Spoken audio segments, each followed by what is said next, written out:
রমাজানে তিনটে এমন কাজ আছে যেই কাজ মানুষের অতীতের সকল গুনাহকে ক্ষমা করে দিতে পারে। আবু হুরায়রা রাদিয়াল্লাহু তাআলা আনহু থেকে বর্ণিত, তিনি বলেন, মান সামা রমাদানা ঈমানান ওয়া ইহতিসাবান, যে ব্যক্তি রমাজান মাসে ঈমানের সাথে নেকির আশায় সিয়াম পালন করলো, তার পূর্বের সকল গুনাহ ক্ষমা হয়ে গেল। মান কামা রমাদানা ঈমানান ওয়া ইহতিসাবান, যে ব্যক্তি রমাজান মাসে ঈমানের সাথে নেকির আশায় তারাবির সালাত আদায় করলো, তার পূর্বের সকল গুনাহ ক্ষমা হয়ে গেল।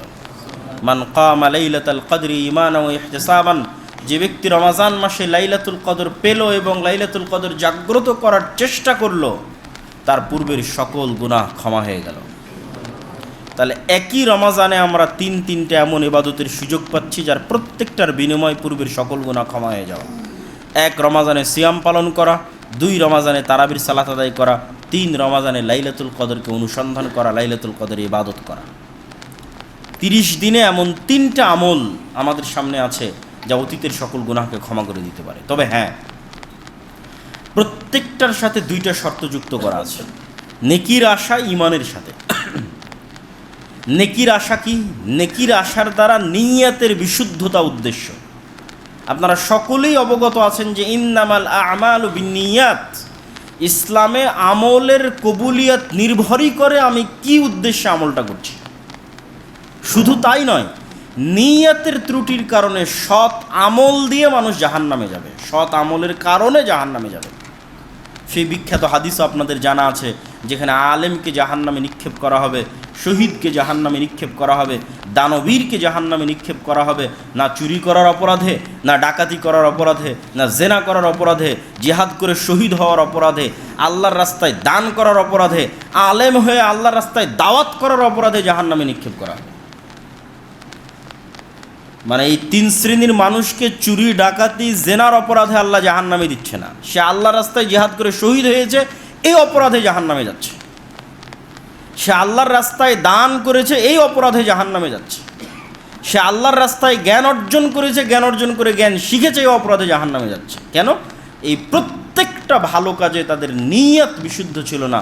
নিয়ত ছিল দুনিয়ার মানুষকে দেখানো, দুনিয়ার সম্মান কুড়ানো, দুনিয়াতে ভোট অর্জন করা, দুনিয়াতে মানুষের ভালোবাসা অর্জন করা। এক কথায় আল্লাহর সন্তুষ্টি উদ্দেশ্য ছিল না। তাহলে আল্লাহর সন্তুষ্টি ছাড়া যদি অন্য কোনো উদ্দেশ্যে কোনো কাজ করা হয়, সেটা যদি সৎ আমলও হয়, তাহলে সেই ভালো কাজটা জাহান্নামে যাওয়ার কারণ হয়। তাহলে এই রমাজান মাসে আমরা যদি অতীতের পূর্বের সকল গুনাহ ক্ষমা হওয়ার এই অফারটা রিসিভ করতে চাই, তাহলে 1 নম্বর শর্ত পূরণ করতে হবে নিয়তের বিশুদ্ধতা। তথা বন্ধু বান্ধব, ফ্রেন্ড সার্কেল, সোশ্যাল স্ট্যাটাস, এগুলো মেনটেন করার জন্য আপনি সিয়াম রাখতেছেন। কলিগ সবাই সিয়াম আছে এই জন্য সিয়াম রাখতেছেন, ফ্রেন্ড সার্কেল সবাই সিয়াম আছে এই জন্য রাখতেছেন। এগুলো সকল নিয়ত থেকে বের হয়ে আসতে। সবাই ইফতার দিচ্ছে এই জন্য আপনি ইফতার দিচ্ছেন, এগুলো সব থেকে বের হয়ে আসতে। শুধুমাত্র আল্লাহর সন্তুষ্টির জন্য, আল্লাহর নৈকট্য অর্জনের জন্য আপনি সিয়াম পালন করতেছেন এবং রমাজানকে মূল্যায়ন করতেছেন। তবেই ইন্নামাল আমাল বিন্নিয়াত এই অফার রিসিভ করার যোগ্য বলে আপনি বিবেচিত হবেন। 2 নম্বর শর্ত হচ্ছে ঈমানান, ঈমানের সাথে। এত বিশাল অফার আল্লাহ সুবহানাহু ওয়া তাআলা দিবেন, অতীতের সকল গুনাহ ক্ষমা করে দেওয়া হবে। শর্ত দেওয়া হয়েছে 2টা। একটা নিয়ত বিশুদ্ধ থাকতে হবে, 2 ঈমানের সাথে হতে হবে। ঈমানের সাথে মানে কি? রাসূলুল্লাহ সাল্লাল্লাহু আলাইহি ওয়াসাল্লাম বলেন, লা ইয়াজনি যানি হিনা ইয়াজনি ওয়া হুয়া মুমিন, লা ইয়াসরিকু সারিক হিনা ইয়াসরিক ওয়া হুয়া মুমিন। যখন কোনো জেনাকারী জেনায় লিপ্ত হয়, তখন জেনা করা অবস্থায় সে মুমিন থাকে না। লা ইয়াসরিকু সারিক হিনা ইয়াসরিক ওয়া হুয়া মুমিন।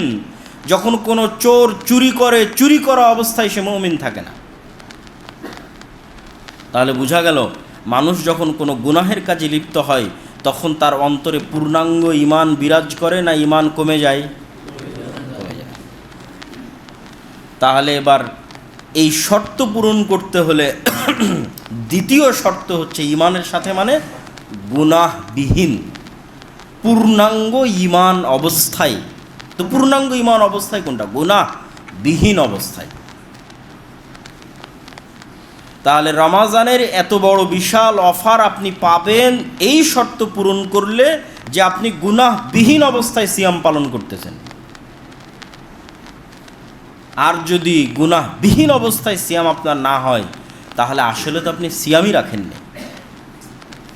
কেননা ইসলামে সিয়ামের মূল উদ্দেশ্য না খেয়ে থাকা নয়। না খেয়ে থাকা একটা ওসিলা, মূল উদ্দেশ্য পাপ মুক্ত থাকা। তো না খেয়ে থাকলে পাপের প্রতি আগ্রহ অটোমেটিক কমে যায়। ইবনুল কাইয়িম রাহিমাহুল্লাহ বলছেন, মানুষ যখন পেট পূর্ণ করে খাদ্য গ্রহণ করে, অতিরিক্ত খায় এবং অতিরিক্ত ঘুমায়, তখন ওই শরীরের মধ্যে শয়তানের বাসা বাঁধা পৃথিবীর সবচেয়ে সহজ কাজ। আর যখন সিয়াম রাখে, তখন কোষগুলো সংকুচিত হয় এবং শয়তানের প্রবেশ কঠিন হয়ে যায়। তাহলে মূল লক্ষ্য আপনাকে গুনাহ মুক্ত রাখা। তো গুনাহ মুক্ত রাখার একটা বড় ওসিলা হচ্ছে সিয়াম রাখা, মানে না খেয়ে থাকা। তাহলে যখন আপনি না খেয়ে থেকেও গুনাহ করছেন, তখন তো আপনি মূল উদ্দেশ্যই লঙ্ঘন করছেন, মানে সিয়ামই নাই আপনি। এই জন্য রাসূলুল্লাহ সাল্লাল্লাহু আলাইহি ওয়াসাল্লাম বলছেন, মাল্লাম ইয়াদা কাওলা যুরি ওয়াল আমালা বিহি ফালাইসা লিল্লাহি হাজাতুন আন ইয়াদা তুআমাহু ওয়া শারাবাহু। যে ব্যক্তি রমাজান মাসে গুনাহের কথা এবং গুনাহের কাজ পরিত্যাগ করল না, আল্লাহ সুবহানাহু ওয়া তাআলার কোনোই প্রয়োজন নাই তার না খেয়ে থাকার আর তার ক্ষুধার্ত থাকার। স্পষ্ট কথা, কেননা এটা তো মূল উদ্দেশ্য নয়। আল্লাহ সুবহানাহু ওয়া তাআলা আপনি না খেয়ে থাকবেন, এটা মূল উদ্দেশ্য নয়। অন্য ধর্মের হতে পারে, উপোস থাকা হতে পারে, কিন্তু ইসলামের মূল উদ্দেশ্য হচ্ছে আপনি গুনাহ মুক্ত থাকবেন। আপনার শাহওয়াত, অন্তরের কুপরিকল্পনাকে কন্ট্রোলে রাখবেন। আর অন্তরের কুপরিকল্পনাকে কন্ট্রোলে রাখা সহজ করে দিবে না খেয়ে থাকা। আর যখন ওইটা আপনি লঙ্ঘন করতেছেন, তখন আসলে আপনি সিয়ামের এই যে ফজিলত, আসলে তো সিয়ামই পালন হচ্ছে না, ফজিলত তো বহু দূরের কথা। মানে ইসলামের দৃষ্টিতে সিয়ামের সংজ্ঞা পূর্ণ হচ্ছে না।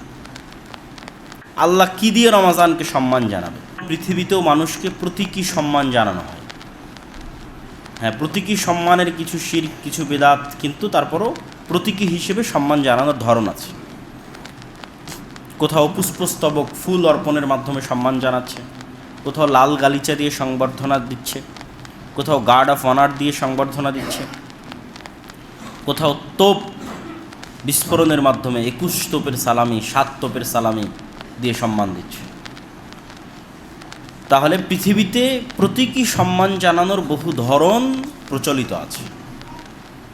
তো আল্লাহ সুবহানাহু ওয়া তাআলা রমজানের আগমনে রমজানের প্রতীকী সম্মান, আসমানের দরজা খুলে দেওয়ার মাধ্যমে রমজান মাসের প্রতীকী সম্মান জানানো হচ্ছে। তো আসমান আল্লাহ সুবহানাহু ওয়া তাআলার বিশাল সৃষ্টি, আল্লাহ কি দিয়ে রমজানকে সম্মান জানাবে? আসমান আল্লাহর বিশাল সৃষ্টি, ছোটোখাটো কোনো সৃষ্টি না। আমরা যে পৃথিবীতে বসবাস করি, এই পৃথিবীর যে আসমান, আস-সামা আদ-দুনিয়া, নিচের আসমান, এখন পর্যন্ত বিজ্ঞানীরা মহাশূন্যের উপর গবেষণা করে এই আসমানের সীমা নির্ধারণ করতে পারেনি। সীমা নির্ধারণ বহু দূরের কথা, তারা কতটুকু আবিষ্কার করেছে এটাও তারা জানে না। তাহলে নিচের আসমানের এই মহাশূন্য যদি এত বিশাল হয়, তাহলে আসমান কত বিশাল, অন্য আসমানগুলো কত বিশাল। তাহলে প্রথমত আপনি অনুভব করেন আসমানের বিশালতা, যে আসমান কত বিশাল। দ্বিতীয়ত আপনি অনুভব করেন অবশ্যই আল্লাহ সুবহানাহু ওয়া তাআলার প্রত্যেকটা কাজের ম্যানেজমেন্ট সিস্টেম অতি সূক্ষ্ম। তার একটা ছোট্ট উদাহরণ হচ্ছে, একজন ফেরেশতা একটা শিঙ্গা বা একটা বাঁশি যেটাতে ফু দিবে, সেটা মুখে নিয়ে দাঁড়িয়ে আছে, শুধু একটা কাজ করবে। আল্লাহ সুবহানাহু ওয়া তাআলা বলবে ফু দাও, ফু দিবে। ওই একটা কাজের জন্য কত লক্ষ কত কোটি বছর থেকে দাঁড়িয়ে আছে, আর কত লক্ষ কত কোটি বছর দাঁড়িয়ে থাকবে। তার আল্লাহ সুবহানাহু ওয়া তাআলার প্রতিটা কাজের ম্যানেজমেন্ট সিস্টেম এতটা সূক্ষ্ম। তো আসমানের দরজা আছে এবং সেই দরজা দিয়ে প্রবেশ করা যায়, তার অসংখ্য দলিল কোরআন এবং হাদিসে আছে। মানুষের শরীরের মধ্যে রূহ দেওয়া হবে, তার জন্য নির্ধারিত ফেরেশতা, নির্ধারিত সময়। রূহ কবজ করা হবে, তার জন্য নির্ধারিত ফেরেশতা, নির্ধারিত সময়। সিস্টেম আছে, ওই সিস্টেম অনুযায়ী তারা রূহ কবজ করে, ওই সিস্টেম অনুযায়ী নিয়ে যায়, ওই সিস্টেম অনুযায়ী রূহ দেয়। খামখেয়ালিপনা করে আল্লাহ সুবহানাহু ওয়া তাআলার এই বিশাল রাজত্বে আসমান এবং জমিনে কোনো কিছু চলে না, সব কিছু প্রিপ্লান্ড এবং সুচারুরূপে বাস্তবায়ন হয়। তো আসমানের দরজা আছে। আপনি মেরাজের ঘটনা পড়ে দেখেন, রাসূলুল্লাহ সাল্লাল্লাহু আলাইহি ওয়াসাল্লামকে যখন জিবরাইল আলাইহিস সালাতু ওয়াস সালাম মেরাজে নিয়ে যাচ্ছেন, তখন আসমানের দরজা বন্ধ। জিবরাইলকে জিজ্ঞেস করা হচ্ছে, আপনি কে? তো আমি জিবরাইল। আপনার সাথে কে? আমাম মাক, আপনার সাথে কে? তো মোহাম্মদকে কি আনার অনুমতি দেওয়া হয়েছে? তো বলে হ্যাঁ, অনুমতি দেওয়া হয়েছে। তখন দরজা খুলে দেওয়া হচ্ছে। তাহলে প্রতিবার যখন জিবরাইল নিচে নেমে আসে, তখন অনুমতি নিয়ে, দারোয়ানের কাছ থেকে অনুমতি নিয়ে গেট খুলে নিচে নামতে হয়। আবার যখন উপরে উঠে, তখন দারোয়ানের থেকে অনুমতি নিয়ে গেট খুলে উপরে উঠতে হয়। তাহলে আল্লাহ সুবহানাহু ওয়া তাআলার পরিচালনার সিস্টেম অতি সূক্ষ্ম। অতএব আসমানের দরজা থাকবে, এটা স্বাভাবিক, এবং আসমানের দরজা ব্যবহার হয়, এটাও স্বাভাবিক। তো আল্লাহ সুবহানাহু ওয়া তাআলা এই বিশাল সৃষ্টির এই বিশাল দরজা পুরো 30 দিনের জন্য উন্মুক্ত রাখবেন রমজান মাসের সম্মানে। বলেন আল্লাহু আকবার। যাতে পুরো প্রকৃতি বুঝে যে হ্যাঁ, একটা বরকতময় মাস প্রবেশ করতেছে।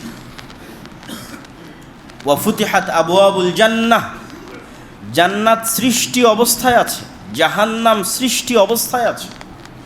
মুহাম্মদ সাল্লাল্লাহু আলাইহি ওয়াসাল্লাম মেরাজের রাতে নিজে জান্নাত এবং জাহান্নাম দেখেছেন,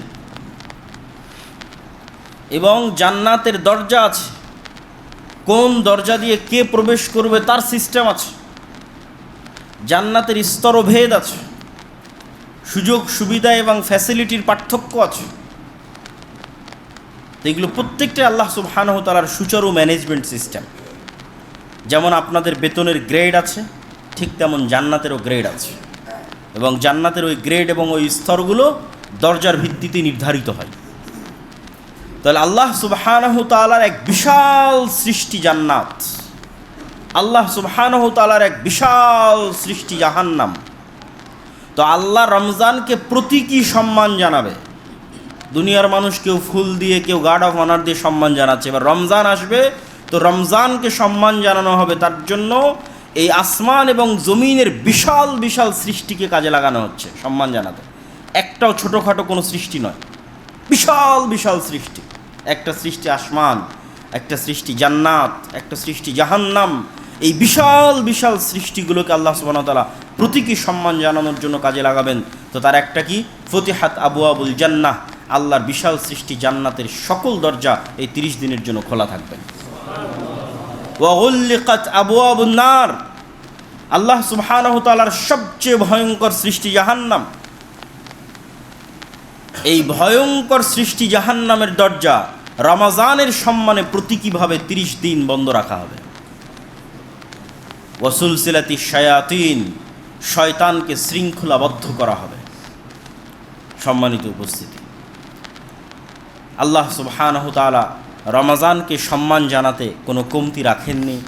তার সৃষ্টি জগতের বিশাল বিশাল সৃষ্টির মাধ্যমে তিনি রমজানের সম্মান দেওয়ার চেষ্টা করেছেন, যাতে পুরো প্রকৃতি, পুরো পৃথিবীর মানুষ এই রমজানকে মূল্যায়ন করার জন্য উদ্বুদ্ধ হয়, আগ্রহী হয়।